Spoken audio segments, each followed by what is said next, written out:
Yeah, we've been looking forward to this. Yeah, since we had the conversation back in, back in March. 7 of our. We appreciate. I got to look at the slides. But Yeah. Well, and hopefully the slide today, one of the topics you mentioned that you must clear. How you doing? Good job, Sherry. Welcome, welcome. That's the important. We have a spread of food. We have falafel and then we have chicken wraps are on the warmer. That was good. It's very good. I went ahead and ate already because if I didn't, I probably wouldn't end up eating at all. So. we tried to answer your questions in a way that sounds here. It's gonna likely not, so I'm gonna have to dinner wife later. I try to go to them anyway, but like having other that. Yeah. Yeah. Not mentioning, you got it. Anytime you look at all of the innovation that comes to the board, in a dedicated space on our agenda, so.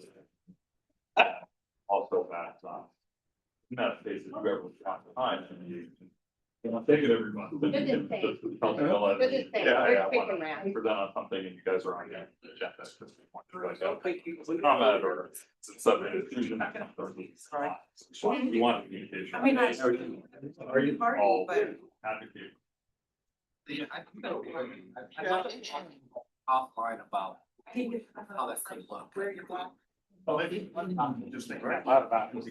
We've got you there right after that. Oh. Here, the, that's the policy subcommittee. Right, actually. That dash, yes. Education. So there's an update. Progress on that, I expect looking for the fall. 3-minute update on what that is, but I'm just thinking out loud. Here's. So fast. It's we try to. You on that? Thank you so much. Well, you paying the bills for the electricity? Okay, I guess you can have it. Actually, I'm at 100%. Yeah, but you know, these things in this drain down so quickly. Yeah, they Like, hey, you know, we want to raise this issue, it's something we're. At least we all were, that's one activity that they can. Hey, we've got sun out here now, clouds over the city. It looks like they're gonna get pounded. 5-minute update, that's not good. Who'd you say is getting it? DC. Oh, really? That's not something. you feel like- Which I think the Nats are on the west coast. The space is there whenever that's kind of. You a native Nats fan? I'm a Oh, that's fine. Nats fan. Yeah. Absolutely. By natural, I used to be a Senators fan because of that. Works, you guys want. Or you want. I am a Pirates fan. The Pirates fans and the Steelers fans are rabid fans. They travel well. They do, particularly Steelers. I took a game in Three Rivers Stadium one time. Just a beautiful stadium. Oh, Three Rivers or Peter's. And one, the new one. yeah. Oh, yeah, that is. Yeah, I still call it. Yeah, yeah, that is a beautiful, I remember when it opened right outside. They did Pittsburgh up right in terms of. Innovation. Just Boston. I like that. I forget what you call it. It's a thing that goes right up the side of. What? Yeah. Very clear. It's run by the first. When you get to the rest. Yeah. Just beefing up wherever you want to move it down. I believe it. You know, it's just. Waffle on the last. Especially the chicken. We went to dinner, took that up and took dinner on top of the. Mouthwash, yeah, that restaurant. It's definitely growing. The winters are going so everybody. Yeah. I don't know if I can do that.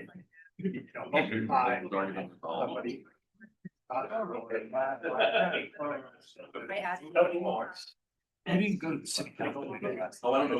We don't think. Human rights. I got a notice I was but I don't. No, I left before they did the appointments. Okay. I got out of there at 10 and I'm gone. God, they do have 5 out of 10. Yeah. How long do they go these days? You know, it all depends. Yeah. They have so many presentations in the beginning of the meeting. That pushes everything. I don't know if that is. You'd think they would do the easy stuff. You would think that, but, it's not Jim's, it's not his model. Hey, how are you? How you doing? Oh my gosh, I could have used this on Saturday. Or you want to. We went down to the waterfront park for the Croatia festival. There was like too much going on Saturday. The ambassador looks like Pitbull, like Ooh. ball and sunglasses. That he went down on stage and was like rigging the crowd. I'm like, I guess all the prominent Croatians are here. I think it was seems like earlier today about AI. That was pretty fun. Rusty, you ride your bike on them. Oh, well, It's kind of taking a chance with the weather, huh? yeah, it ended by the time I left from, like, I live over kind of by the Aldi, down on Duke. So riding, I can cut back behind from Wheeler. So it is actually like significantly faster Oh, on my bike to go on Duke Street. I believe You can't like pay me up, like, I will do anything to avoid having to drive down Duke Street, especially. Duke Street at rush hour, it's no joke.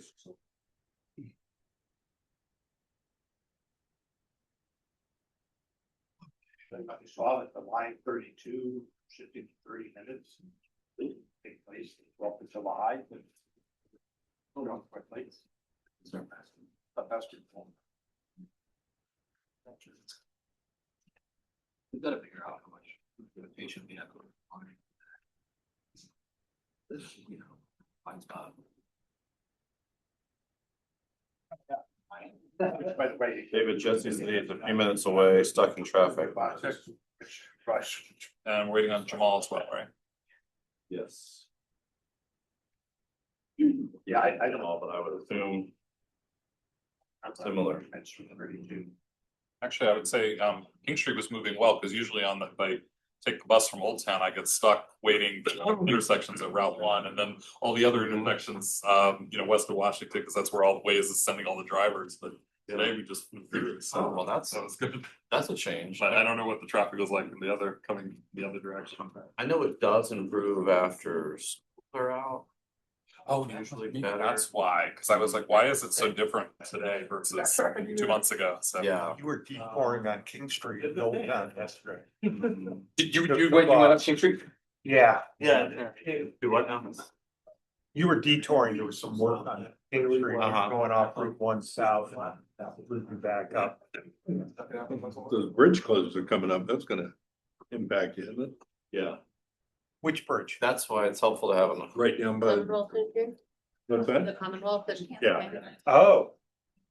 BRE. Rail. Yeah, yeah. Oh, that bridge, yeah. But How we- long's that gonna be closed for? I didn't see. Couple of weeks. Like, doing like intermittent, they're doing Are they? it and then opening it, like, Oh, it's like close to a little for a few been days. one of them, at least one. Yeah, maybe two yeah. already. That's why you have an awesome team. I couldn't tell you what all the things are that we're trying to deal with, but they take care of it. They got a whole system, they keep up with it. Yeah, I'm a part of this, okay, and so we manage a lot of our conferences and events around the summertime, and so it'll be a thing for the break about a month, so it's a next time, so, All right, yeah. well, we have a quorum now, so why don't we go ahead and get started? Guy, he's for big initiatives, right? Yeah, whatever you. Good, thanks. Sorry, I'm a couple minutes late. All good. I don't see a thing hanging from your shoulder. Yeah. How we doing? It's inside now. Oh, okay, all right. So I think it went well. This is my first thunderstorm, I'll let you know. I mean, he's alive. Yeah, no, thanks, it's Good. knock on wood. All right, good. Yeah. All right, well, we're gonna go ahead and get started, call to order the, thank you. There we go. We never got I don't have a a gavel to the board, so, call to order the June meeting of the Alexandria Transit Company Board of Directors. Thank you all for being here. We'll go ahead and ask our secretary to call the roll. Chair Kaplan. Here. Vice Chair O'Connell. Here. Harish Scudger. Matt Harris. Here. Rabin Capital. Here. Lori Orr. Kristen Phelps. Here.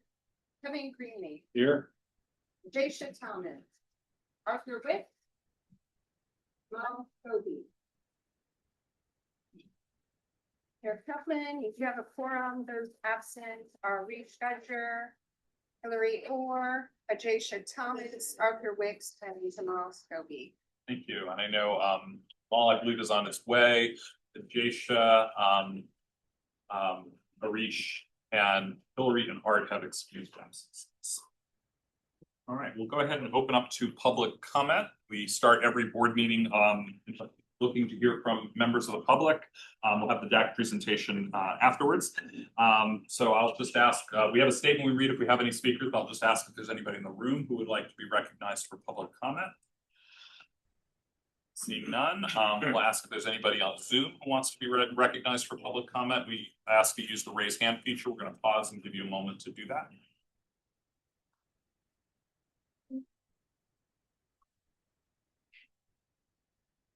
Not look like it. Comment is closed. For the chair's report, I want to welcome some guests who are here tonight from our DASH Advisory Committee. So we have our chair, Nathaniel Cartagena, Jim Durham, and sorry, I just met you. Peyton, thank you for being here. We're going to turn this over to the DAC momentarily, but just as some background, the DAC has been around since I believe 2022, and has done really well in terms of recruiting members that represent a cross section of our ridership and advocating for the system and also participating in a lot of events.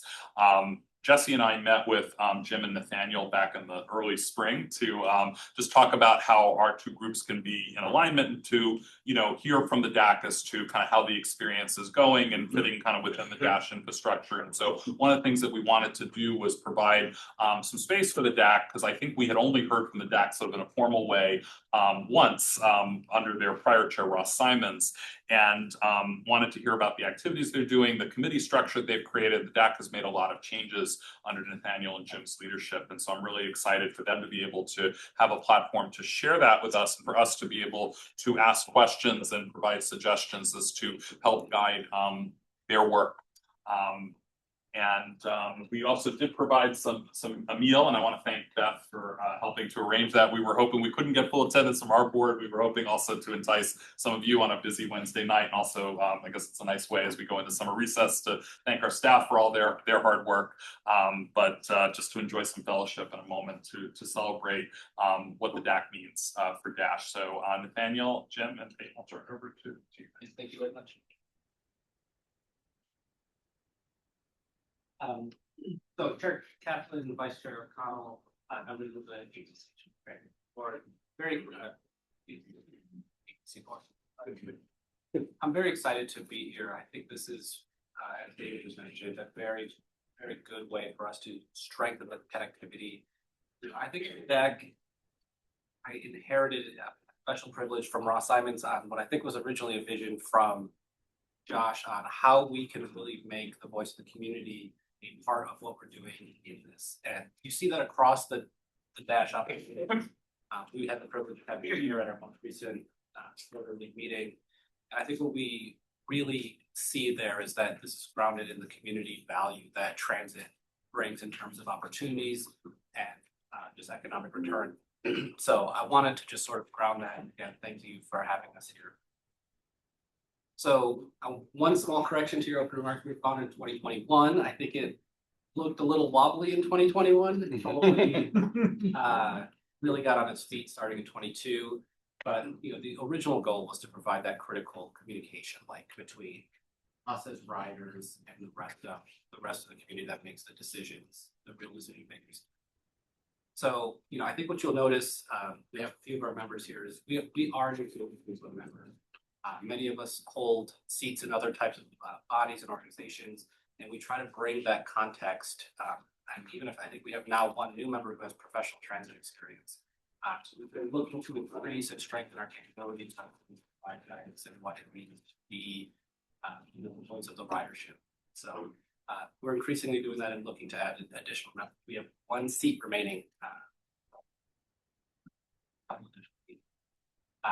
As a disclaimer, I mean, not that I'm the lawyer, who could get us in trouble or that we get ourselves in trouble, but we don't set any policy. I think everybody knows that. We're really here just to provide the guidance that we can as members of the community. So I've been fortunate. I took this chairship just about 6 quarters ago, so about a year and a half ago, from Ross Simons, and Jim was kind enough to stay on as the vice chair. And he and I met early on and tried to say, well, what do we want to do? What do we want to change? What do we want to keep the same? And Jim, as normal, was highly prepared. He came with these 4 pieces, and I think we ratified them the same day, shook hands and said that looks right. Took it back to the deck, and very quickly everyone agreed that these are the 4 pillars. And so public engagement, representation, making sure that we have the voices of our diverse community here, service improvement and evaluation, really speaking on behalf of providers. Policy and budget recommendations. I think this is an area that we have only continued to strengthen and augment, and we really truly hope this is a space that I think we can have even better connectivity back forward on, and then equity and accessibility. This is a piece that I think, with support from the professional staff, Caleb and Camilla, we've really had a way to better understand and drive towards some of the goals that Dash has in this space. So I will say that when we established on these objectives, there was quite a bit of storming. I think we used a full quarter to just sort of redecide who we are, how we vote, and we'll see in the coming 5 how we started to transform this act. We feel we're adding value to what the Dash is ultimately putting out in service. So, yeah, and I think Chair Kaplan stole a little bit of my thunder. Maybe he read the slides in advance, which is, I suspect, is the case. But we are currently in our guidelines allowed to have up to 17 members. We've been very busy. When I took over as the chair, I think we had 11 or 12 members. We've added a number of new members in the recent history. We had 1 resign since taking over. So we're up to 16 members. Everyone is allowed to serve for up to 2 years. And the chair and vice chair, we changed the rule to be just 1-year appointments to allow changes in leadership, allow more people opportunities to lead and take and be sort of the deciders for the direction that we take. And so I'm on my 2nd year officially, just recently reelected to the seat, and looking to continue to make some impact. I think most people know this. I'll go quickly on the meetings. We have our meetings right here in this room, unless there's a reason that we have to provide virtual. We do always offer the opportunity for anyone from the community to participate and attend.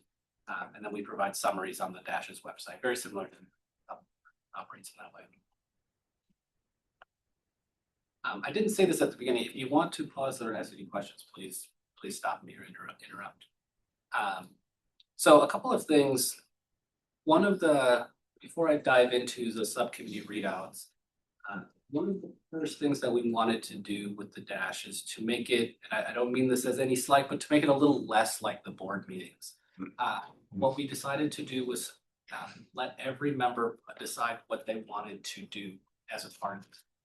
One of the early pieces of guidance that Josh gave us is that I have a vision of what it is that it should accomplish, but how you do it and how you operate should really be from the riders. And so we took that guidance and came back to the idea of creating subcommittees. And this was one of the first big changes we made back in 2025. The subcommittees are made by a simple vote. If it sounds like a good idea, we pass it. And then as long as there's 3 members who are committing to keep the subcommittee active, and they're really driven independently. Usually there's 1 lead. I think informally calling them the chair of the subcommittees, and then they run those activities for us. And so we have 4 subcommittees today that have been running for 3 quarters, Jim. I think 3 quarters now. And I would evaluate to say that it's a large transformation for us. What used to feel like some repeat with some ability to vocalize and provide input on some of the board activities has turned into really member-driven initiatives with strong support from the Dash staff. And so I feel like it's a great transformation. I hope that when you hear from our other members that they'll voice the same feeling. But it's been I think an energizing feeling. Many members really. So the first, and this is our largest and perhaps I would venture to say most active subcommittee. I don't know, Jim, if you would challenge that. I think I'll talk about what I think is the other one in close attention. That is our events and public engagement. This is really, I think, what draws a lot of people to the DAC. They want to be engaged in the way that Dash goes back out into. They want to be seen as ambassadors to public transit in Alexandria. They want to be seen as people that you can talk to and help understand about the value that transit provides on a personal level, on a day-to-day usage level. And so we see lots of members involved in that way. They're going to meetings, they're talking to community members, they're talking with each other, they're listening. And I think if you come to a DAC meeting, it's very frequent that you'll hear, I heard from my neighbor, I heard from my fellow rider, I heard from a colleague, and they will share that feedback. And I think this is just another way for that same type of energy to transpire in activities that are really led, developed by the Dash directly. So a couple of quick updates. That subcommittee has already participated in a number of Dash events, including a space of her own, the Alex Dog Walk, the rodeo, and the Dash Night Out. And one of the things that they're focused on now is helping us, now that they're participating in so many events, take that as a channel to continue to find diverse and especially in terms of the ridership of the different lines, members for candidates to join the DAC. So maybe said differently, we're looking to this subcommittee to help us attract and continue to identify ideal candidates for the DAC. Yes. What are Dash nights out? What are Dash nights out on the events of engagement? Dash Nights Out. Caleb, do you wanna? Yeah, so that was our partnership with the Alexandria City High School baseball team and softball team this year. They were yeah, okay. consecutive to each other Monday and Oh, Tuesday yeah. this past. For the month. So we had some members attend, as well as actually one of our members is a volunteer baseball coach there. So it's a good way for sort of that cross pollination. And I think Dash also sponsored jerseys there, so it's another kind of highlight.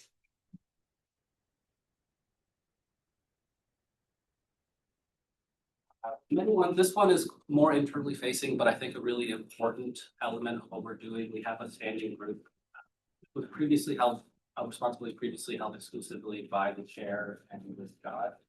We tried to make this a little bit of a different approach. So we established a subcommittee that interviews all of our candidates. We come together, talk about what we looking for in terms of type of membership we need. Most often we're talking about what type of what lines they represent, and we also look for other strategic types of skills or experience that might be valuable to the DAC. We support the recommendations to the professional staff that ultimately confirm our appointments for new members. Again, since we've kind of revitalized the DAC, we've conducted a total of 8 interviews and welcomed 5 new members to the DAC. So yeah, I think I got my number right. That was 11 before. And so we're in the process of creating a standardized interview guide and criteria for DAC membership. One of the things we want to do is be more systematic in how we think about establishing the vital membership that represents our community. Awesome, thank you. Yeah. It's made my life a lot easier and my team's. We love it. This is the other, I think, subcommittee that is extremely active. Jim Durham leads this, and I think I continuously get, I mean, I don't know if I've told you this, Jim, I continuously get strong feedback from the other membership about how invigorating they find this work to be and how strong they find Jim's leadership in this space to be. This is really about understanding and connecting with other parts of our community, understanding elected officials and others who are influential in how funding is allocated, and being able to voice what comes out of the Alexandria strategic transit documentation, as well as what we hear from the professional staff and the fund. And so we always have the chance to give our perspective about what is important to us as writers. So a couple of big, one other thing on here that I almost forgot to mention is that they do actually do a very nice job just monitoring legislative changes and reporting them back. We get quite a lot of discussion and guidance about what are good places for us to talk and interact, and where it's just a good place to be otherwise informed. So in terms of updates, we did a number of letters. I think some of them are complementary to what the board has also submitted. But city manager, city council in the fall, we also attended some of the open budget meetings where I was able to help support some of those as well. We advocated for funding with the NVPA Legislative Conference. And currently in progress. And again, if you have questions on this, Kim Durkin's right here, can add some more context, but we've been working with, focused on better understanding the ACPS, TNDS, and DASH as we expand to transit for education purposes. Last but not least, this is actually the subcommittee that I chair, is the rider experience. This is actually what I originally thought was going to be kind of the exclusive focus of the DAC when I joined. And I've find it to be very satisfying in terms of sort of tracking and really holding accountability to the different input that the DAC provides to the staff.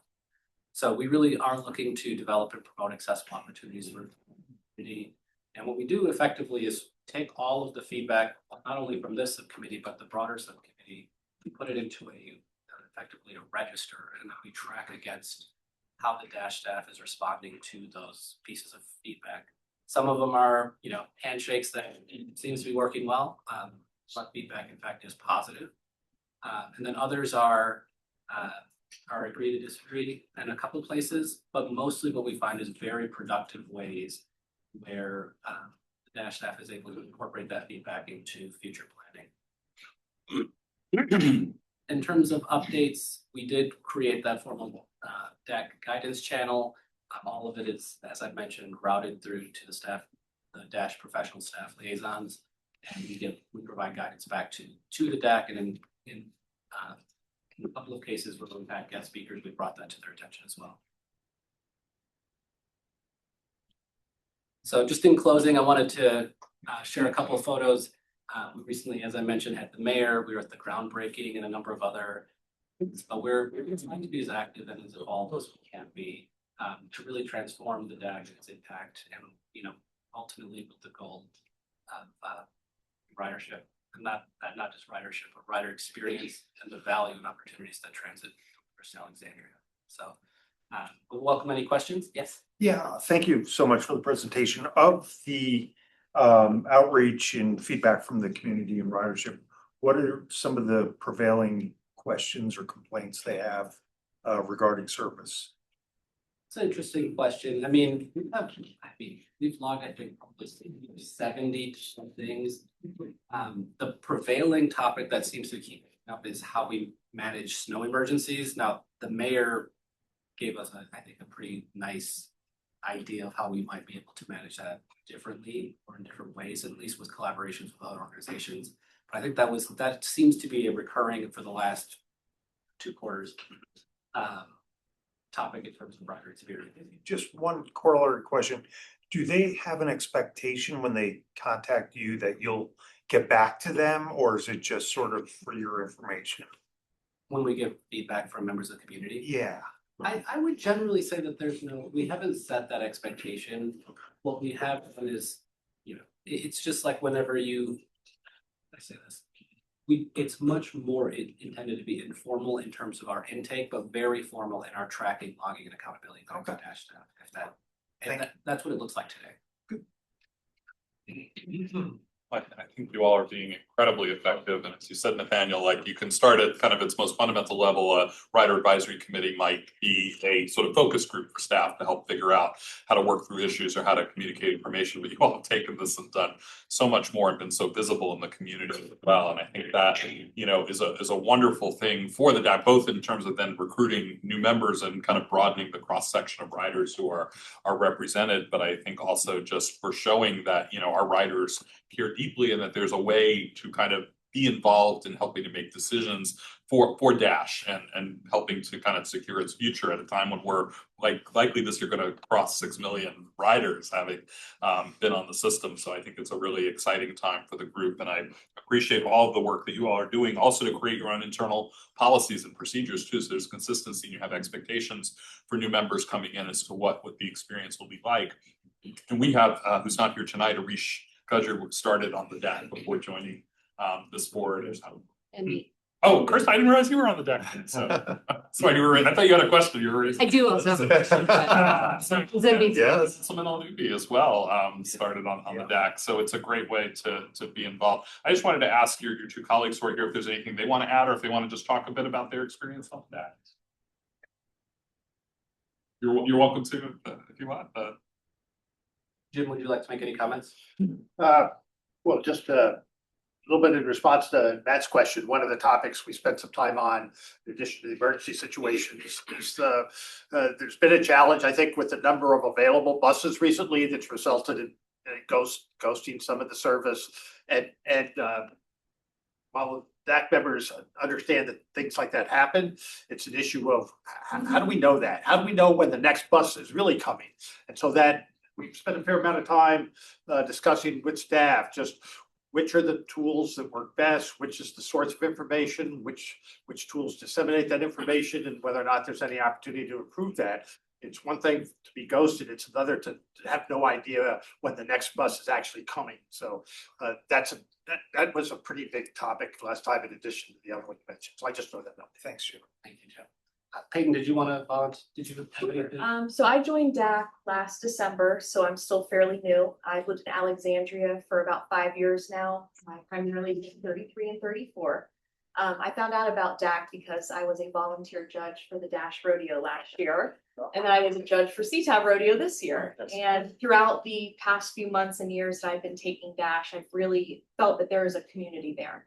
And I found that DAC is just an amazing place to really meet people where they are and learn about my neighbors and our community and how we can better support them and be the voice for them. So it's very nice to be here. And Are you a transit industry professional in terms of how you came to judging the rodeo? Are you a transit industry professional or? Yep, the association world, so yeah. Cool. Yeah. And just before I'll turn it over to Kirsten, but What do you think of replay on the judging these days? I just want to mention, I see that Jiang's in the pictures here, and I want to give her credit for having actually been the one who approached me initially with doing a get together with the DAC. She had asked at the time Ross was still the chair, but we were just about to make a transition out, so we weren't able to do it at that point. But she had reminded me of that earlier this year. So right before we sat down together, I sort of had that suggestion in mind, and I'm really glad this came to fruition and that the board was able to learn a lot from all of you. So I want to thank her as well for her service and advocacy. Kirsten.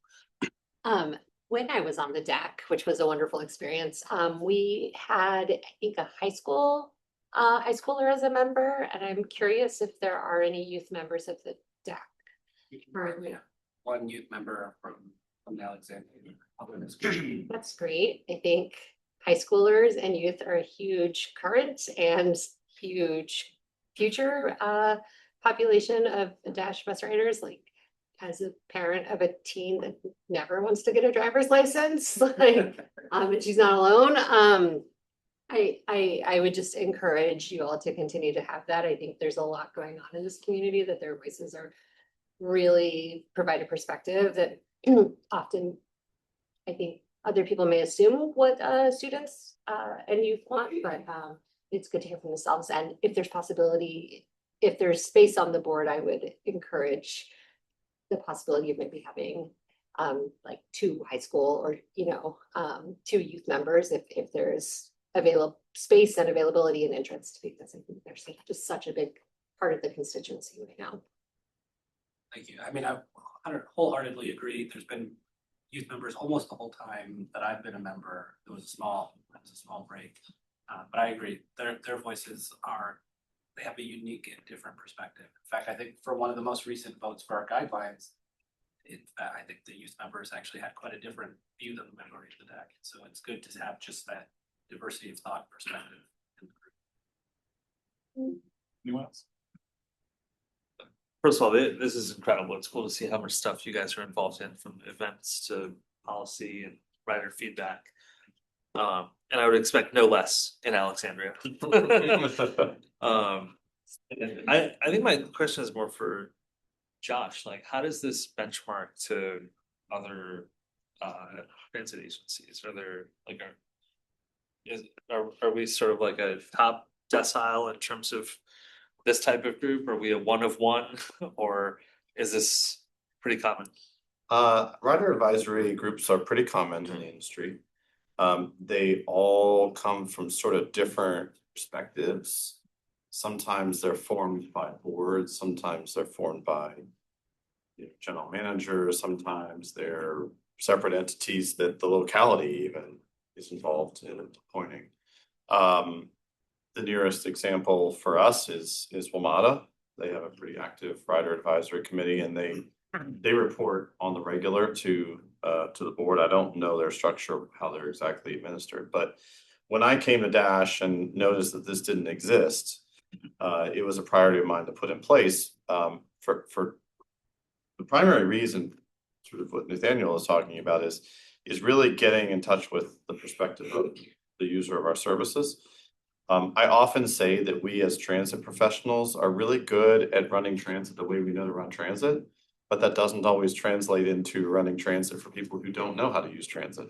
The typical example is I like to pick on rider guides. I think they're written by transit people for transit people. And so you end up in a situation where it looks great to us, and then a new rider goes, I don't know how to use this. And so the answer is we are not uncommon. I would say that our committee is uncommonly active and very, very well administered compared to what I've seen. And I'm really proud of that. And I do want to take the opportunity to thank Nathaniel and Jim and all the members, because it was slow starting. It also happened to be the pandemic when it was trying to get going. And so that didn't work too well, and we kind of held off and waited. But I'm really, really excited to see where it's going, because it is an invaluable tool for our team. And it creates a forum in which we can truly have that candid feedback, and also my staff bring forward ideas. And I think that's another piece as this continues to grow, is to see us doing more and more of bringing things to them and saying, hey, what do you think of this? Like, this is a good idea. Does this seem smart to you? Because again, we might think it's a great idea, but it might actually be a terrible. So, but yeah, long answer to your short question. Thanks. I will just add to that Josh and the staff have been amazing at bringing the ideas to us. I mean, she was in here, she presented to us 3 times in her short time with us, and Caleb, Camilla, other folks from the marketing. We've heard from a lot of folks from the staff. So, I mean, I would say that the professional staff engagement is excellent. I've watched a few of the recordings of the rider advisory committee from WMATA, and it's very different experience here. I mean, the investment is just amazing from my perspective. It's great to hear. Thanks. The only thing we don't have that I've done in other organizations is committees similar to this to specific groups, like for individuals with disabilities. You often have an advisory group for that. And I think we've worked to bring some folks onto the committee, and I think over time we'll continue to evaluate that. And any other special needs riders who might specific demographics, even maybe potentially a youth type thing. But we also have to manage that relative to our capacity to actually do it. And Dash is still so small that the DAC is the right format for us at this time. Is anyone else? Jamal? Not a question, but just a kind of feedback comment. Good presentation, Nathan. Just enlighten you on the Transportation Research Board, Transit Cooperative Research Program. they put out a lot of tools and resources and best practices on enhancing the rider experience, employing emerging technologies and some of the stuff that you talked about today. So I know this is a volunteer and the webinars are free. So there's a free monthly webinar on the latest happenings and going on with other agencies. So just throw that out there if you have. What's the name one more time? Transportation Research Board, the Transit Proper Research Program. They do national research on transit issues across the nation. Okay. So, Yeah. and I can plug you in if you like. That'd be wonderful. Yeah, thank you so much. And we'll just close with, I talked with Daniel and Jim at the beginning of the meeting. I had talked with the board previously, but just as a way to kind of keep our two groups in touch with each other, we made two changes earlier this spring to our agenda. One is that we have a Dash advisory spot under the collaboration engagement each month. And so that is in case we have any memos or letters that come to me as board chair, even if it's not related to an item that's on our agenda, it will appear in one place. So that way we know that the DAC is speaking to us. We all are familiar with that and are able to converse on those issues. And the second is that, and speaking of WMATA, I believe their chair actually comes every month and briefs the whole WMATA board on their meetings. And that's not something we necessarily need or want to place that burden or expectation, but we want to hear from you when there's something you want to celebrate, or there's something that's an issue that you're working on that you feel the board needs to be aware of and to be elevated to us. And so we will, in that space, leave an opportunity if the DAC, either you as chair or one of your subcommittee chairs, wants to come and say, we want to present on something, we want 5 minutes or 10 minutes on the agenda. So that space is there for you any month to claim it. Just talk to Camilla and me, and we will make sure that happens, because we don't want to make this kind of a one-time thing. We want to continue that ongoing dialogue. And just thank you for a job well done and sharing all of that with us. It's really wonderful to hear. Gratified to see the organization growing in a relatively short amount of time. Thank you very much. I appreciate the opportunity to speak. Appreciate all the support. And if there's anything you have in mind for us, shoot it our way. We're always looking for new ideas. Yeah, thank you very much. Thank you. You're welcome to stay if you want for the rest of the meeting, or you're welcome to go on with your evening, but thank you so much for joining us. I did want to just under chair's report before we move on, may I announce the tentative date for the work session, or is that still? Yes, yeah, you've got that tentative date pretty much confirmed at this point. It's not definite. Okay. But Can we say we'll tentative, just a hold calendar? calendar, Yeah. yeah. September 23rd. Yeah, so we at the stockholders meeting had talked to council about whether they wanted to do another joint work session. There was a lot of interest in it. I think we know what some of the topics will be, including some of the updates from to the new Dash network, talking about how MOU and how we manage bus stops, and then other things that about maintenance, snow removal, as the DAC membership talked about as an issue they hear a lot about. But there'll be other topics as well that come forward, and please hold that on your calendar. We'll have more details. We'll figure out what our September business meeting will look like, whether we still have that meeting or if we do it on Zoom to either prepare or if what we need to do. But that's going to be our main focus in September. We'll be meeting with the council, and hopefully that date will hold. That's what I have for chair's report, and then our Go Alex representative is already in place. Thank you. Please proceed. Yep, thank you for the break, because let me get some water, so I appreciate that. Good afternoon, everyone. My name is Josh Etten. I'm the Go Alex program manager, and I'll present to you about the strategic plan. Let's get started. This presentation was originally presented to council a month ago, and they have approved the strategic plan. And the purpose was to make a recommendation to the Virginia Department of Rail and Public Transportation, DRPT, to allow us to apply for grants in the future as part of our requirements with our grant program. But overall, the strategic plan identifies our target markets, programs, projects, and other initiatives over the next 5 years, and helps us to identify our funding sources. So, Go Alex, what is that? That's a question I get quite often. And I'll start with the vision, and then we'll move forward. But the vision is a community where everyone is informed about their transportation option, and they're empowered to choose safe, seamless, and convenient ways to move around.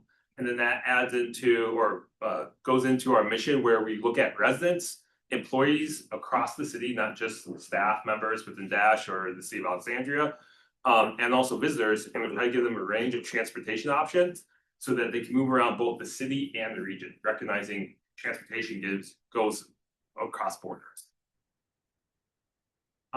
So then within Alex, there's really 4 key points that we work with. The first one's connecting people to transportation options. That's all that public engagement, going to events, telling people in Alexandria, we are very transit rich and we invest heavily. There's the free dash system, as everyone here knows. That's part of the communication messaging. We also talk about PRE, which is actually going right across the rail right now. We tell them about Capital Bike Share, all the different ways people can go around Alexandria, including scooter. And if they are driving, we highly encourage carpools or van pools, anything to reduce single occupancy vehicle usage. After that, we work heavily with the business community because we recognize that employees in the city are part of the economic network here. And if we can help employees find a better way to commute and not be waiting in traffic. I heard earlier this week there was like 4 lanes of traffic closed on the way to get in, but the van pool was actually able to take the HOV lane to get here to the city. That's the type of things that we encourage. We want employees to feel happy to come to Alexandria, whether they're coming from Fairfax County or Arlington County, or like myself, I'm actually reverse commute because I come in from DC. We want people coming that are employed throughout the city to love their commute instead of hating it. Then after that, we work with the Transportation Management Plan program that is specific to as new developments come and get established throughout the city. We want to make sure that they have the tools and resources to tell whether it's people that live there or people that work there. These are give them the transportation tools, know how to go in and out. So that kind of falls back in the last 2 things I talked about.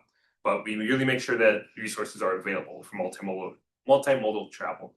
And then finally, we work to better the travel decisions that people can make. And that's based off of mode split data. Then we work along with other people within the transportation side of TNES to say what's happening with mode split, how can we adjust it to where our goals are. So that moves us into success indicators, and these are overarching, meaning they're really high level, and we don't go, Alex doesn't directly control any of these, but we use this to help tell us, are we heading in the right direction? So first, the mode split percentage, looking at that on an annual basis, and you can see up there how we measure that. Capital Bike Share ridership, my colleague actually helps operate Capital Bike Share. And if you didn't know, Capital Bike Share is owned by the city. Every jurisdiction owns their stations, and then we buy the bikes and they're actually shared across the network. So we look at how is ridership increasing or changing over time, and we talk about bike share a lot. Same with Dash ridership. We don't own it, you guys own it, but we want and highly encourage people to take Dash in all different ways they can. Metro Rail, same type of thing, whether it's Metro Rail or Metro Bus. And then shared mobility trips, meaning like carpool, vanpool, those type of things. And then we're looking also at number one car households and e-bikes per capita. Those are numbers that really tell us, are we moving needles in the right direction to, again, reduce single occupancy vehicles on the road. Basically, less people driving by themselves, because that adds into more traffic. Okay, now our strategic plan purpose. Let me move my pages over. It's really to align what's happening over the next 5 years, try to identify our gaps in our programs and find opportunities to fill those gaps, and also help us align what funding sources and fit where. While at the same time, it helps us to know what programs to stop, what programs to continue, and what new programs or initiatives to start. We had a good 6 months of having internal discussions to really get our ducks in a row and help us move forward. And then also the performance. I talked about the overarching, but we also have granular metrics as well. And let's move on to the goals that came out of this. 3-year-old goals: inform and educate, enhance and invest, prove and celebrate. And inform and educate, pretty straightforward. That's the marketing aspects, right? The enhance invest, that is working with the business community, working with the developments that have transportation management plans that's working with our partners at Alexandria Economic Development Corporation to help enhance what's happening in the city. And Improve and Celebrate, we really want to make sure that when we have successes from a city perspective on transportation improvements, we talk about that. We tell people, this is what we did, this is what it means to you, this is why it's important, and how it changes Alexandria for the better. Also, the strategic plan brought about these target markets and target customers. I will spend a little bit of time here, but we have a live, work, visit framework where if you're living here and we're looking at you as a student, how do we work with your transportation independence? What does that mean to you? Where are you going in the future? Not where we know where they're going in the future, but we want them to know the options of multimodal, and it's not just gonna. When you turn 16, you get a license and you get a car and you keep going. I grew up in the Midwest and Michigan. That was the thing. In the motor capital, 30 minutes outside Detroit. Anyway, students are very important to us, and I'm jumping ahead a little bit, but we will be working, because we have a grant, we'll be working with middle school and high school students to give them Metro cards for Metro Bus, because we want them to be able to take Metro Bus for free. And that's a program that my colleagues are operating, but Go Alex is responsible for that marketing and engagement piece. So that's one way that we will be hitting students come this new school year and fiscal year. Then we move into everyday trips, just how people get around. Can we mode shift people from one place to another, if you're going to the grocery store, that type of thing. Want to be car light. This is really important because some people have 3 cars in Alexandria, 2 cars. But if people want to transition down to 1 car, there's a lot of obstacles to overcome. And there's a lot of benefits too. If you no longer have a car, you don't pay the car payment if you have that. Then there's insurance, then there's the maintenance, but if all that's gone and you are able to shift into Dash and using Dash to where you need to go, or Capital Bike Share, augment them both together. Some people would take Dash uphill and then you're at Capital Bike Share downhill.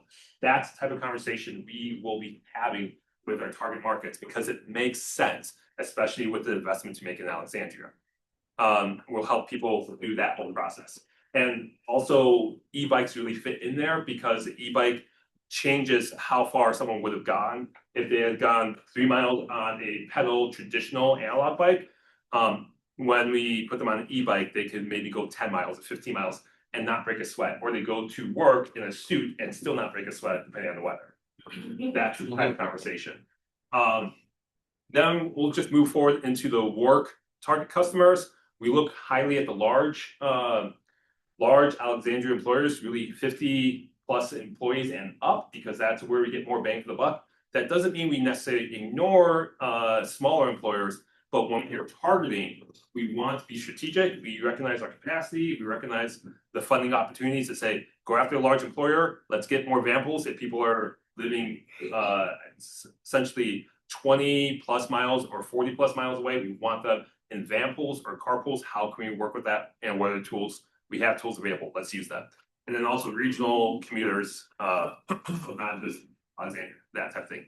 Visitors and tourists, very self-explanatory, but even this weekend, the Sails on the Potomac event, they're expecting 10,000 people per day. That's Friday, Saturday, Sunday. One idea that came out of the Go Alex was saying, hey, let's work with Dash. Can we work to get a shuttle to shuttle people over to Sails on the Potomac? Because we recognize people will be coming from far away, not just residents. How can they shuttle from Eisenhower Metro to the waterfront? So we just have people park at the Eisenhower Metro parking lot.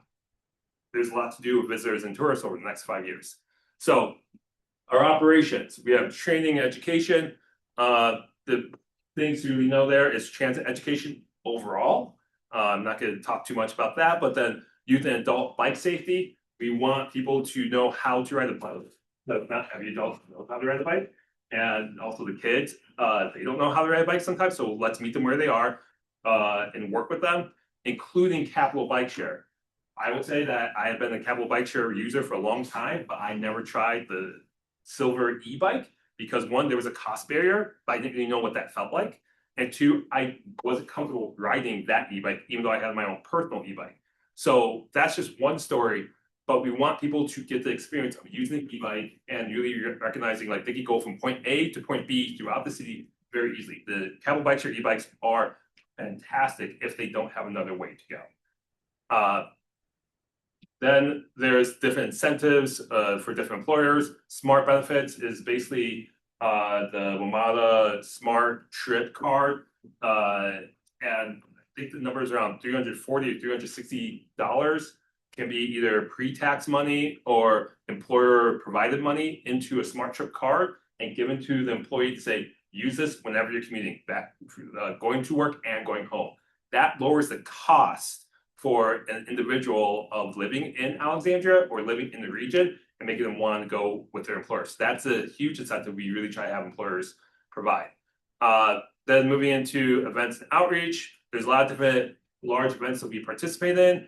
Bike to work day, we usually have a dash bus that participates. We want to show people how to take the bike on the bus, but also getting bikers activated. And then at different events, this roll and park at city events, that's where if someone has an e-bike or a scooter or a personal bike, they know that they have, they can know that they will have secure parking when they get to the location. So they roll up, they park, it's gonna be a staffed location for however many hours. And if you think about an e-bike, that could go anywhere from, that could cost anywhere from $1,000 to over $10,000. People want to know it's not to be vandalized while they attend an event or it's not to be stolen.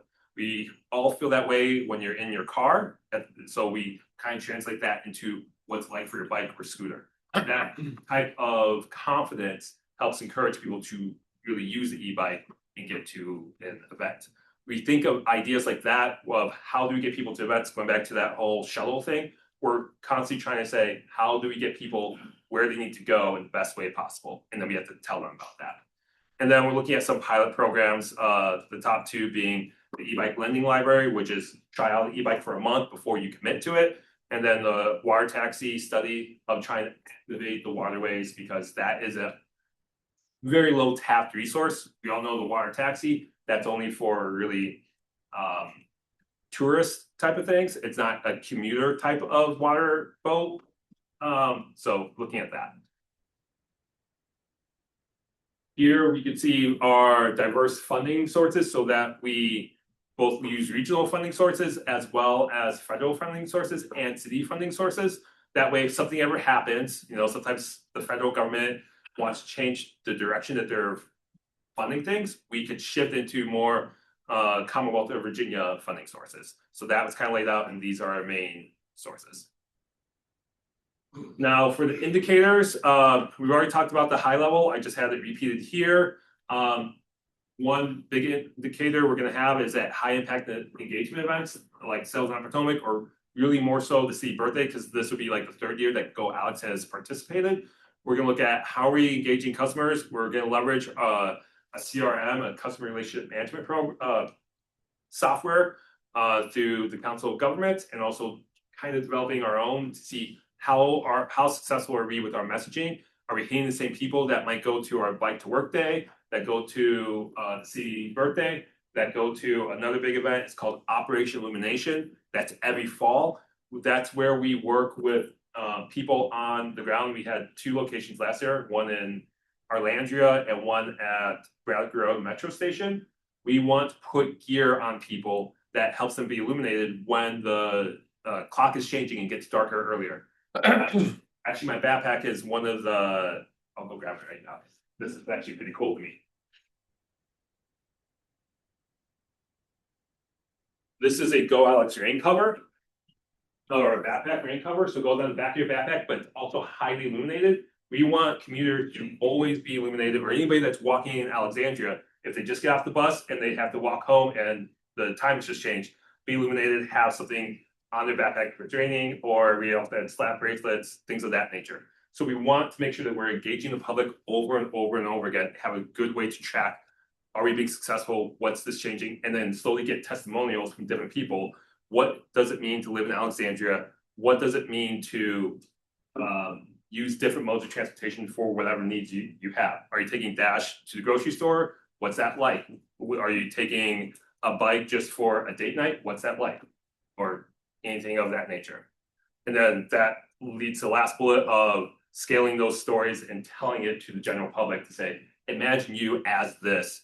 You're going out on a date, you take Dash, you might have a lot of drinks. If that's the case, you take Dash home. You're not going to drive, you're going to be safe.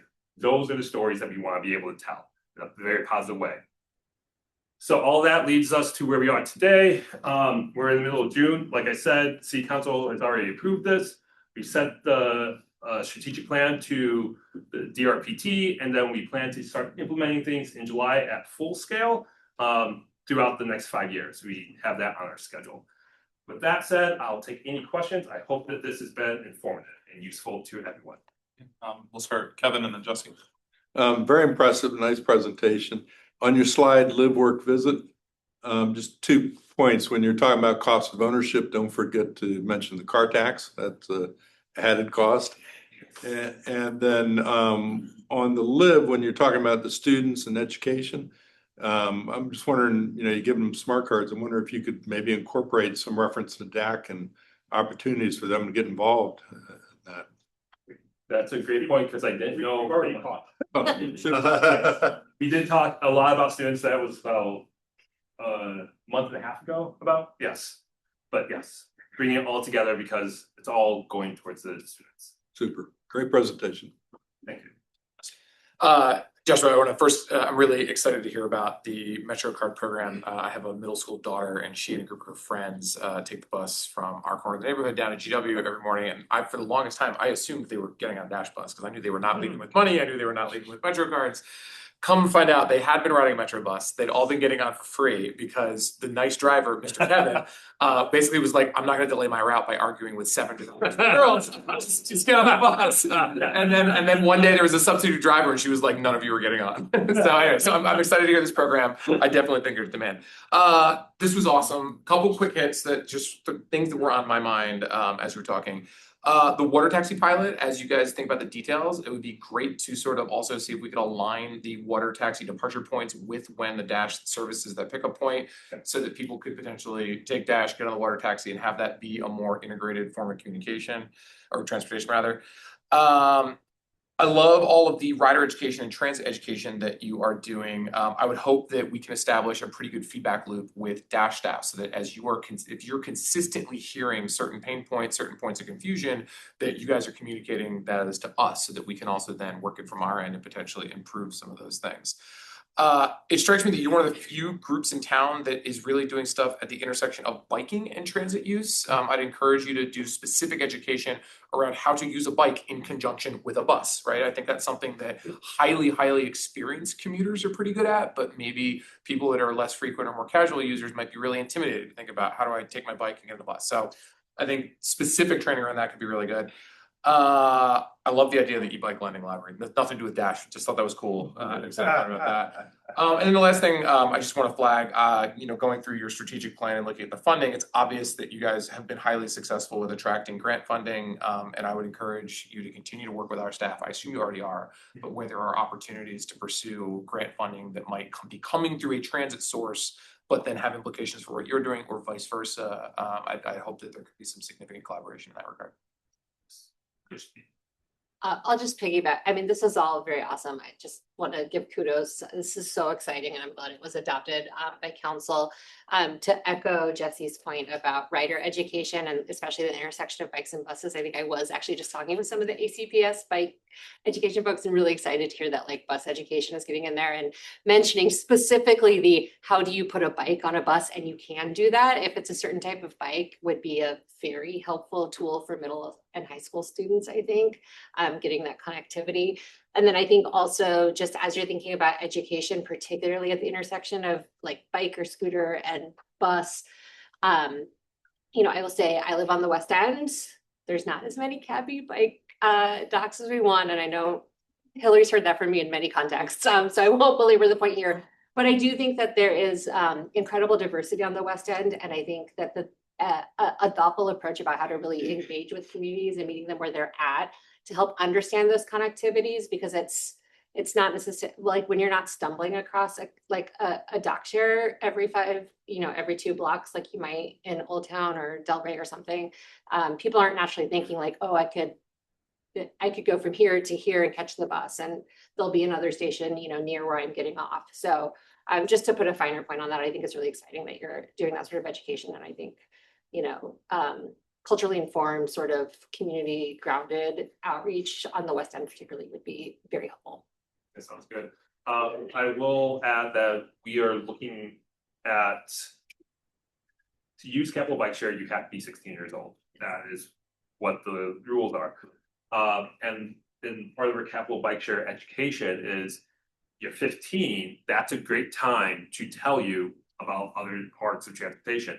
And when you turn 16, you get a capital bike share membership. Like that is a space we want to engage in. I didn't say it, but also if there's new residents in near transit, it's the life-changing moments of your lifestyle. That's where we are trying to say the iron's hot, let's hit them and tell them what to do. But I'll take that also with as we get new stations positioned, that's a great time to talk to that community, whether it's students or adults, of how this coordinates with everything, how they connect to the transportation network at large. Yes.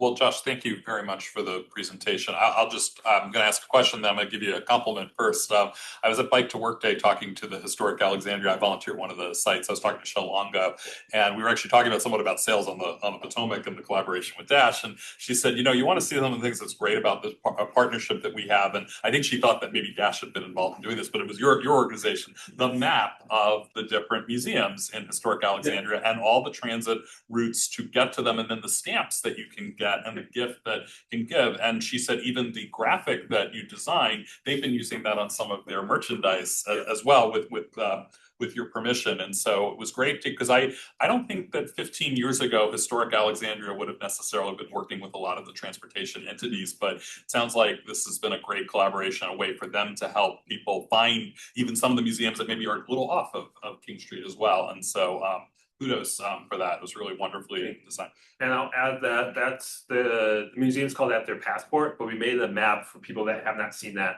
On that map is the Dash stations that people can catch Dash from one spot to another, as well as capital bike share, but it is in a very digestible way, and we're looking to do more of that type of small scale content, saying here's your neighborhood, here are the connections, and where you get to go.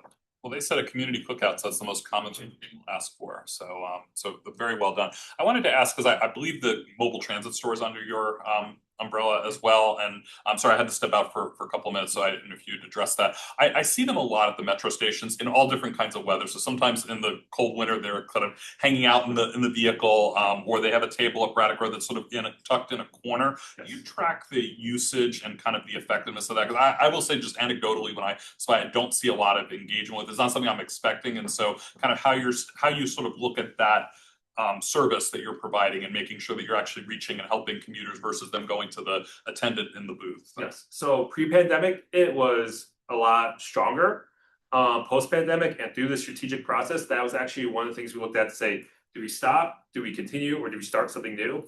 And it's kind of a both. We stopped that program at the end of March. So you're no longer seeing the Go Alex mobile store in that fashion. Something that we are leaning more towards is our street team program.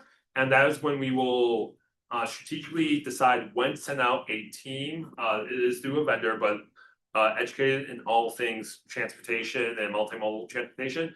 We'll send them to a location to engage with whatever the constituents are and tell them about this is how to get around Alexandria and the region and what is the very next stop closest to you. So that'd be more of a touch point. So it's blending both what the mobile store did, but not keeping it at the metro stations, and what we do with our employer outreach, but making it into different places throughout the community. I think more flexibility is great, because I hate to see that so underutilized when it was there all the time, and I'm sure not great for the employees who were doing that as well. Exactly. That's awesome. I would just say, thank you, awesome presentation. You might have noticed there's some artwork on the hallway. Yes. That was a Go Alex thing. I know that was before you, I think. No, that was with me, with all the bus wraps and the. And so we've been in the process of updating our hallways and our artwork. We would love to see a new campaign like that. It was really cool. So Okay. I hear that. We'll look at some grants. Yeah. You're talking about like the posters, right? Yeah, we've got them hanging right Those are there, super and they're now they're at the bike share station. Yeah, I too. love Thanks.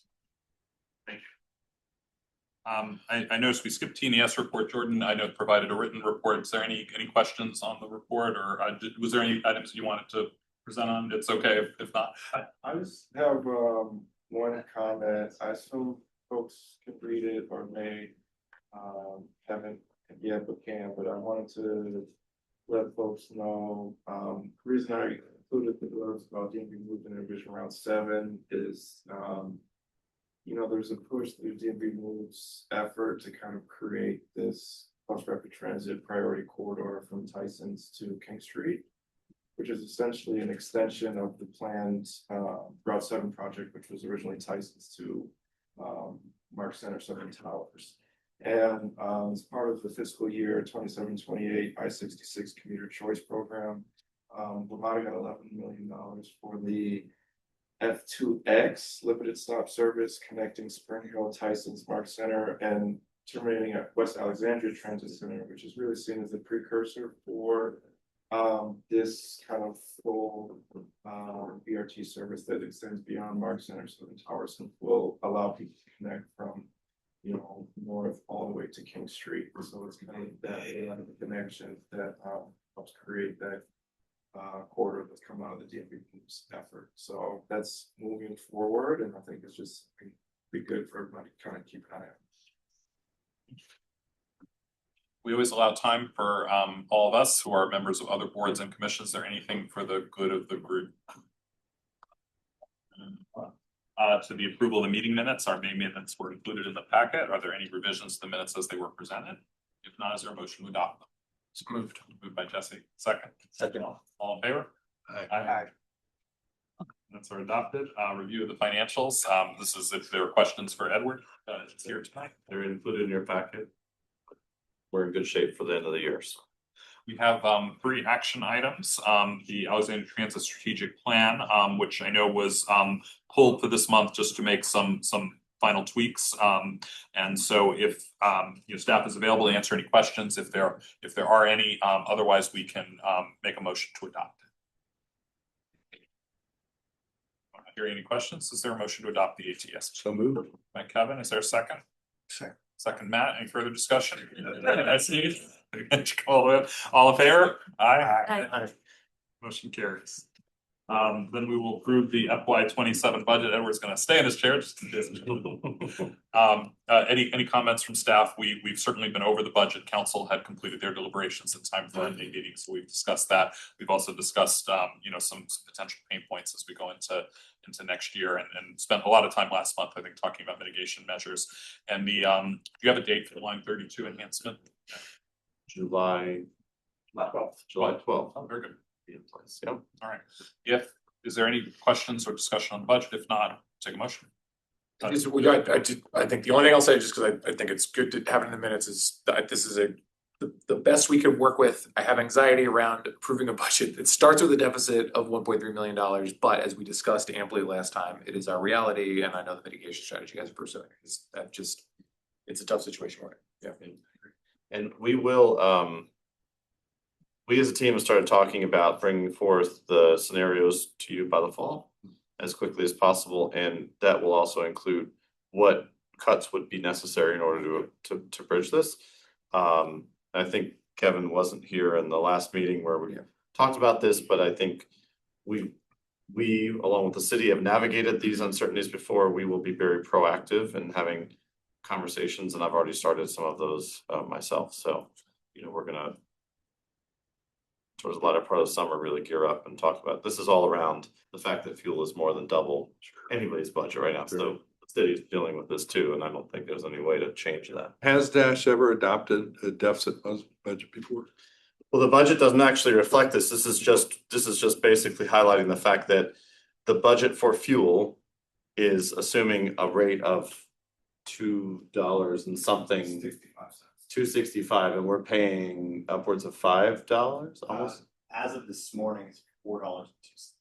So the Yeah. budget doesn't reflect the The reality. budget doesn't reflect the reality. We can't change the budget this late in the process. And so what we're highlighting, and again, because you weren't here the last meeting, is just flagging the fact that if fuel prices stay where they are, the budget is not built assuming the prices that we're paying today.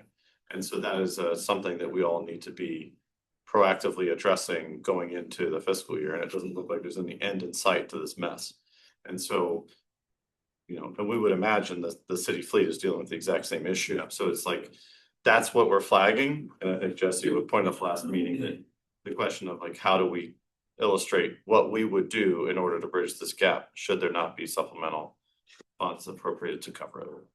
So we all. And since I made that comment, I will move to approve the budget. It's been adopted. Is there a second? I'll second. Second, Kirsten, any further discussion? All in favor? Opposed, abstentions. And then we have the board strategic plan, which we discussed in depth and has come back with some additional metrics. I appreciate the work that staff has done to incorporate board feedback. Are there any comments that you want to make? No, just simply that we filled in the gaps of measures that were highlighted by the board as concerns because they were blanks or to be determined. We also added the element for you, Chair Kaplan, from your comment about how we're measuring cleanliness and the experience on the bus. Like once again, I'll remind everyone that the high level strategic plan is all you're adopting. You're saying these are what the goals and objectives are. And then we build out a whole set of initiatives. We've already done that based off of that. And you will hear back throughout the year of the things that we're doing initiative wise that are moving towards the goals. But ultimately, this is the guiding document. I think Chair Kaplan, you also asked me on the phone, how often do we envision updating this? And I think the answer is that we shouldn't have to be doing this annually. This is something that the goals would fundamentally stay the same year over year. But as things change, we would come back and say, hey, this doesn't align anymore. This doesn't make sense. Or there's been feedback about this, and we might look at doing a tweak. But we're really not trying to make it so granular that it has to be blown up and changed every year, but rather that we then have initiatives. And in the fall, I'll also talk with you about a work plan. Yeah, I mean, environmental stewardship, good example is the changing federal administration, what they're willing to fund. We've had to make tweaks to our plan. We heard from our stockholders, and so we know. But keeping that there allows us to move, you know, as is necessary to adjust to the current environment. But to be flexible. Yeah. Any other comments on the plan? If not, is there a motion to adopt? Yeah, hold on, I have a question about keep the goals the same for multiple years in a row, because like in the environmental stewardship, there's one of the objectives is like 4% of vehicle miles on zero emission. So it is the idea for as long as this. The measures would probably get updated over time. It's not, the measures would change along with the initiatives, but the goals, those 5 or 6 goals, I right? got you. That's sort of the granularity piece that I'm talking to. Okay. Yeah. And then do you happen to know is that measure the target of 4%? Is that an increase from a recent historical baseline, or is that where we're already running? I didn't hear, we're looking at 3.2. Item 3.2, is that what you're referring to? Zero emissions. Yeah, so our current baseline is 3%, so our first increment is 4%, and we'll evaluate adjusting. Thank you. That's why it said, and executive leadership team. On the line. Don't want to put my name. Truly, and I just want to give a hats off. Thank you all for considering adopting this. There's been a ton of work going on behind the scenes among the team. They have been working as groups and understand the task at hand and the charge of helping to establish what our measures are and how we build that out. And this is a really important document for us to help frame those initiatives and the work that we'll be doing throughout the year and the coming years internally. Is there a motion to adopt the plan? Matt, is there a second? Second, Jesse. Any further discussion? If not, all in favor? Aye. Any opposed? Any abstentions? All right, motion carries. And appreciate staff has been working to try to meet my request that we try to get to executive session by 7 p.m. So it feels like we've been rushing a little bit. I appreciate that. But we had a lot of good information to cover. Josh, community activities. Yeah, I'm not going to provide much of a report here. Everything in the packet is for you. I just want to shout out to the team and all the hard work, especially around all the big things that are happening right now. Not pictured, of course, is the bus. That's for the World Cup and the fact that there was a video that we just came across the YouTube. We're international again, so our Croatian bus was shot internationally, but again, continuing a lot of hard work and summarized in your package. Josh, are we about to, will this month be the most wrapped buses we've had? It sure feels like. Right, between these two and Croatia and some of the other, yeah. And the lawyers. Yeah, and the lawyer. Our advertising us, yep. It certainly feels like it, and I know the team has been working really hard around these and we are going to be continuing to evaluate what we do in the coming year, but there's been a lot of hard work this year to really build that up, and we've seen a great positive community response to it in the amplification of the service and the visibility. People don't take a picture of a dash bus usually, and they've been taking a lot of pictures of our buses. So. Yeah. I was on the cooling bus during the Croatia festival on Saturday and just looking out the window, there was just constantly people taking pictures of and with the bus. Yeah. It's cool. Well done, start charging. The only other thing I'll just point out is that we have all of our adjusted ridership figures in, and a little bit of simple math puts us up over 6.3 million riders to date. That does not include June. So Stevie did a nice write-up, which was included in their board packet, so you can see that as far as factors that she considered in the May ridership. But ultimately, I think we'll see 6.5 million, and that's going to be a huge thing for us to celebrate in this year. So let me say, when we go to New York for the bond rating agencies, we always include those numbers in our presentation to the rating agencies. We celebrate that. Great. We'll have a big number for you this year. That's great. Then we have to go redo all our previous ridership record celebrations, right? That's right. Well, more planning for the fall. I'll ask Mr. Chair if you would like let's go Raymond to ahead. run We've through got- this we've real got 12 briefly. minutes. Ray is here just to give you a quick overview. It's an update. There's no decisions to be made in this presentation or conversation. I just asked him to come back to give you an update on all the capital stuff that's going on, because there's a lot of it and a lot of good stuff. So Ray, I'll let you run through it real quick for us. Yeah, thank you. Good evening, Mr. Chair, members of the board. Last time we spoke on capital programs, it was about sometime in FY25. So we want to come back and give an update on where we left off then, what has happened since then, and where we are now, what our outlook is for FY27. So just a brief reminder, in FY25, we were looking at several high-profile projects, facility expansion that was fully funded thanks to the FY23 Lono Award, deck rehabilitation that has come up as a very quick SGR need. That was at that point severely underfunded. We had $3 million for a project that we needed upwards of $10 million for, and charging infrastructure well funded by FY23 Lono. At that point, we provided an outlook for our bus replacement to meet steady good repair for FY26 and FY27. We have a total of 21 buses between these 2 years that need to be replaced. This is one of our heaviest batch of buses in our replacement cycle. At that point, it was partly funded. It was funded to meet steady good repair, all as diesel only, with no room for zero or partial emissions. So it was funded at a bare minimum, and we were for FY27. We're in a deficit as far as even meeting that. Funding levels at that point, 5.1, excuse me, 5.1 million for FY26, 10.3 million in FY27, which was pointing out a deficit for us. Since then, we've had updates of policy. We have a new federal administration. We have a wild swing in administrative policies. And the challenge for us is the new administrative policies are applied onto old funding legislations that have almost two conflicting directions. We need to fund this, but we don't agree on what exactly we want to fund today. So we paid a lot of attention to the shift and the changes in federal administrative policies, and we essentially found strong ties and swam with the tide and found a lot of tailwind when we can to find whatever synergies that are out there to help address our needs and to address our steady good repair needs here at Dash. We've also realized that we have historically been underutilized in the state's MERE program that has substantial funding for steady good repair, minor expansion and major expansion projects. And locally, we've had the board and city council work session, which shifted and adjusted some of our local priorities as it relates to zero emissions technology, as well as how it relates to service growth and expansion. Just a bit of an overview. Last time we visited, we had quite a bit of FTA FY23 loan note funding lined up. We have Smart Scale 1 funding that is supporting a facility expansion and some expansion buses. We have Smart Scale 2 funding that was supporting a handful of zero emissions battery electric buses. We have since adjusted a little bit of those fundings to help address the rising cost of everything. Smart Scale 2, for example, we had to downscope that project from 12 buses to 7 buses to keep everything at zero emissions.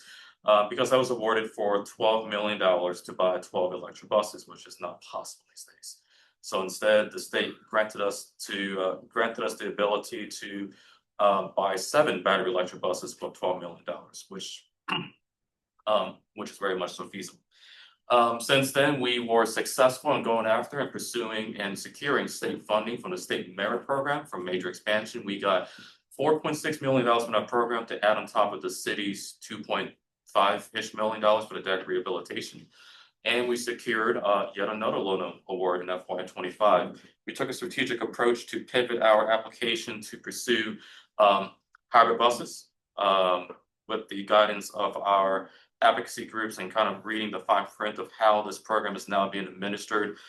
It paid off. We were selected. The odds were very low that we would be selected for this program twice within 3 years of each other.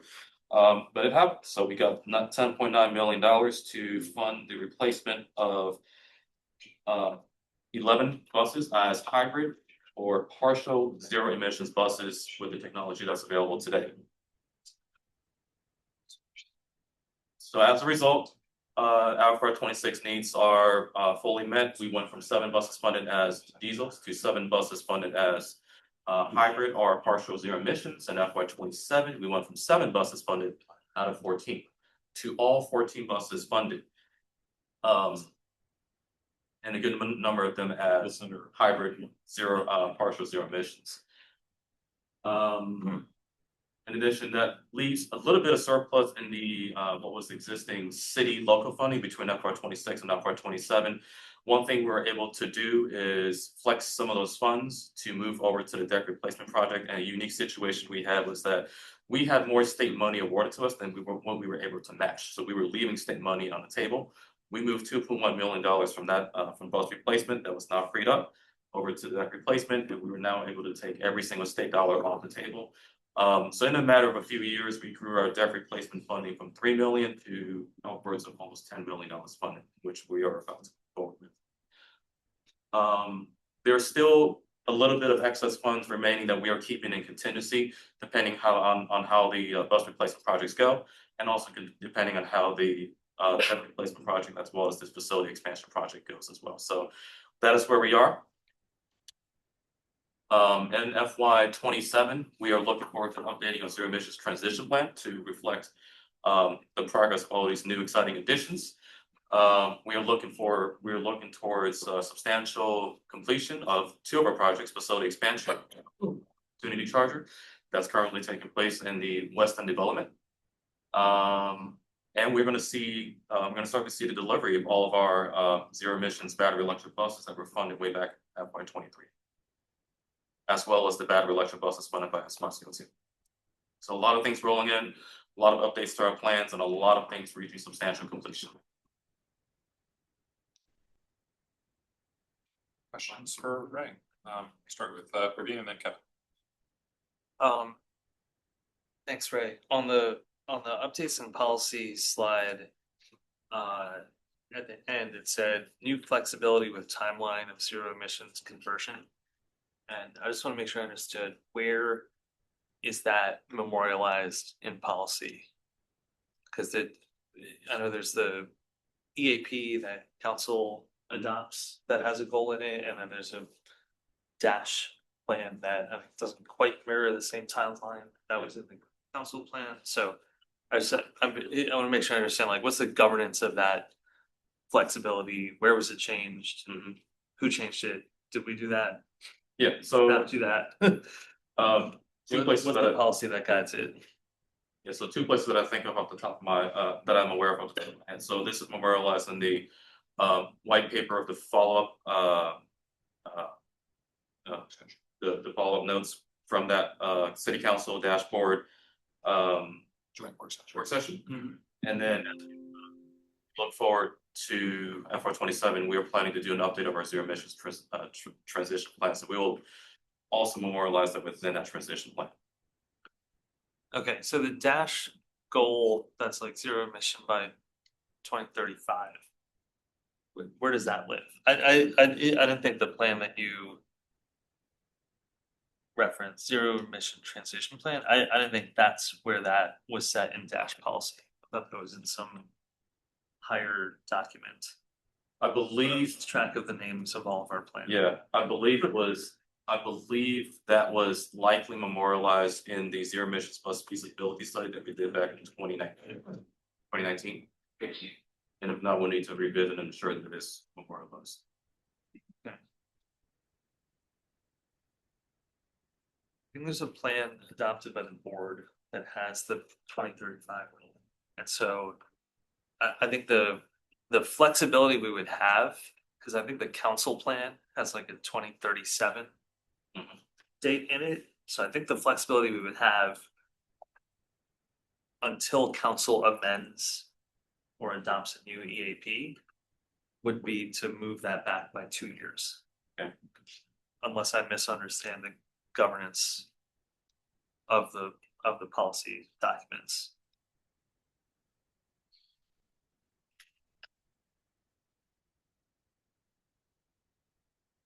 So this is probably something we'll need to revisit and ensure.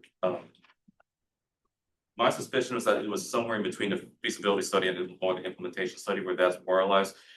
And if not, we'll take a deeper look at what was adopted by council, the EAP, to ensure that it aligns with that, or maybe the EAP itself memorializes that goal. Okay. Yeah, I think that's worth running down because I think the part of the impetus of that work session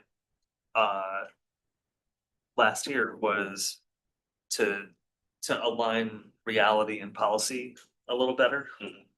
And so it would concern me if we're taking flexibility that where the policy hasn't changed, right? It's like if council is saying that, okay, we don't actually have to have that policy, they should change the policy, right? And then, we can decide to work within that or not within that, but there's some. It didn't seem like the outcomes of that work session were formal enough. At least in my view of it, to have changed the governance of the policy and the goals. If it is helpful, we can come back in the fall with an in-depth dive of how the governance of that, the adjustment of the policy targets is reflected and memorialized. Okay. If that's helpful, we can come back and whatever that ends up being, we'll be sure to flush it out. Okay. And update it accordingly, just make sure it's memorialized. It's also something the planning for our next fall's work session that we talk about whether they need to revisit an amendment to the environmental action plan or what, guidance we need from them formally to say, yes, this is how we're operating it. Because I appreciate the question. Yeah, the policy itself hasn't changed, but they've indicated it's changed and there's some incongruence there. So. Yeah. Do you have a timeline for replacing the 21 buses? Are you referring to the 21 buses between FY 26 and FY 27? Yeah. So the timeline is hinged on the formalization and the allocation of funds from the FTA. At some point in the process, we're completing right now the technical application to actually move the money from the FTA to us. And as part of that, we're expecting to receive a pre-award authorization, which point Edward and the city will work on realizing those funds and giving us the green lights to move forward the procurement of those buses. Assuming that happens smoothly and we can order those buses sometime between late summer and fall, it's probably going to be upwards of 14 to 18 months before all 21 of those buses will be delivered. And it may not be an option since it's FTA money, but just curious if necessary, would deferral of the replacement offer any opportunity to help mitigate the budget deficit, or would your maintenance costs wash away any savings from that? deficit. The budget deficit that that you're anticipating because of the higher fuel costs. On the fuel. I'm just wondering, if you didn't spend the money on the replacement, would it help balance your sheet out? No, because it's capital. Capital. Yeah, because It's that's not- all it's capital not money, money, so it's yeah, operation. it's not, yeah, it wouldn't have any effect on Okay. that. Thanks. I have one question.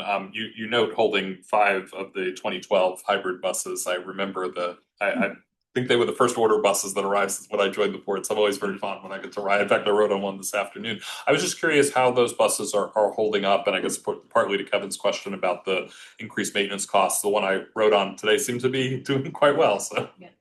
No, I appreciate that. We're attached to them as well, really. They're doing okay. I'll be honest with you, we have a couple that are going through some repairs right now to keep them going. We do plan to retire one, so bringing it down to 4. They weren't meant to run forever, but they were getting us through because of the Proterra issues that we've been communicating and having, so they're doing okay. So I'm fond of them, and then they have the kind of old seat, the seat fabric, which we've changed subsequently, so it reminds me of Dash when I moved here, so I'm just very nostalgic. We may keep one for historic purposes, but you never know. Okay, operate a museum. You want one in your driveway there? Maybe be a seat or something. There you go. Put in my living room. We'll get a little seat out for a chair. Chair for It doesn't need that. That's Chair for the chair, yes. when I retire. Well, thank you very much. Thank you. So we do have an executive session, next meeting to be announced because we're still working out the details of the work session. We discussed whether we would meet in person or Zoom and the timing in September. The motion to enter executive session appears on the screen. Somebody would read that. I, Kirsten Phelps, move that the Alexandria Transit Company Board of Directors convene an executive session for the purpose of matters pursuant to section 2.2-3711A1 of the Code of Virginia. Has been moved. Is there a second? Second. With Jesse, all in favor? Aye. Stand in executive session. Dash staff, if I could ask for your assistance. You're up, Kurt. All right. Okay, yes. Wait, the exit. Kirsten Phelps moved to reconvene the public meeting of the Alexandria Transit Company Board of Directors. It has been moved. Is there a second? Second. All in favor? Aye. Okay, I, Kristen Phelps, move to certify that pursuant to section 2.2-3711 of the Code of Virginia, to the best of each member's knowledge, only public business matters that were identified in the motion by which the executive session was convened and that are lawfully exempted by the Freedom of Information Act from the acts of the meeting requirements were heard, discussed, or considered by the board during the executive session. Second. Moved and seconded. All in favor? Aye. Agree. So I never volunteered. Forget how much it is. I, Kristen Phelps, hereby move to approve the recommendations and decisions discussed during the session of the Alexandria Transit Company Board of Directors pursuant to section 2.2-3711A1 of the Code of Virginia. Moved. Is there a second? Second. Second. All in favor? Aye. And then, okay, well, Matt, we don't say we adjourn. Well, anymore. just a minute, Say- do we have to approve any motions that we Oh, made? we did have to do that. I think that wasn't that number? That's what That was you number just 3. did. Oh, number 3, Yeah. okay, Yeah. yeah, gotcha. Can we approve what Yeah, it is? no need. You don't motion to adjourn? No, Well, because Matt told us we don't have to you do that. finish your agenda, you're done. So you're adjourned? Yeah, that's what I learned at traffic and parking board cases, like, oh, I don't know. That keeps, Matt World tells me, spends so our much parliamentarian money tells me we adjourned. Bye, everybody. Thanks, Mary Jo. Bye, Mary. That extra amount of I did waste. forget to mention this earlier, but I am joining the transportation